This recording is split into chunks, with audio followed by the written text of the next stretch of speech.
Welcome to the new episode of Statistical Computing. In this session, I am going to show how to calculate standard deviation in case of frequency distribution. So first we will understand the question. So the question is, find the standard deviation for the following data. So in the question, x and the f values are given. So the x values are 1, 2, 3, 4, 5 and the f values are 2, 3, 3, 1 and 1, and the total of frequency, which is 10, right? So according to this question, I have selected the formula, right? Sigma standard deviation is equals to under root of sigma fx square divided by capital N minus x bar whole square. So this is the x bar, which is sigma fx divided by n whole square, right? Okay. So the selection of the formula for the standard deviation, we have a different set of the formula, but the selection of formula is very important. The selection of the formula, which is based on the data is given in the question.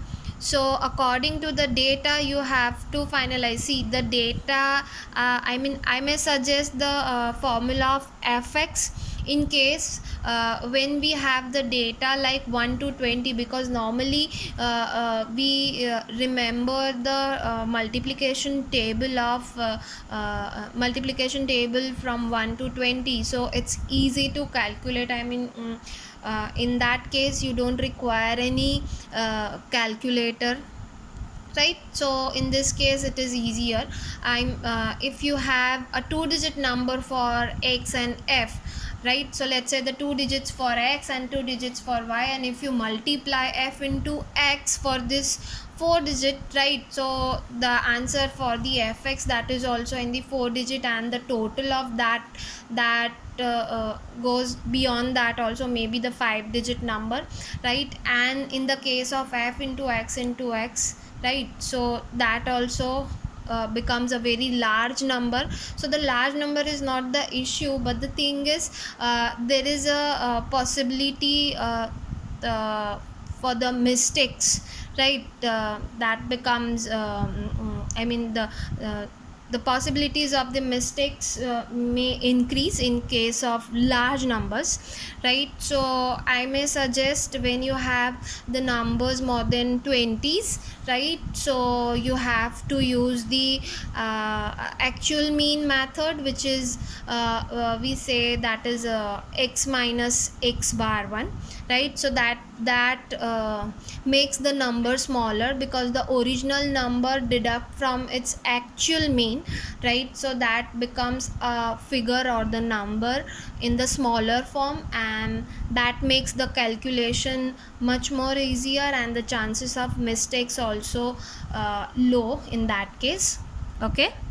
So now we'll go for the formula of f into x, right? So as per the formula here, the term is sigma f into x square, right? So this is f into x, right? This is, right, this column, and this is sigma f into x, right? So this is f into x, and we have to find the total of x. So instead of this term, you can write x bar as well, right? So I'll find first of all f into x. So 1 into 2 is 2, 6, 9, 4 and 5, and after that you have to find f into x square, right? So I may suggest this is fx, and this column multiply by this column, so that is f into x into x. So 2 into 1 is 2,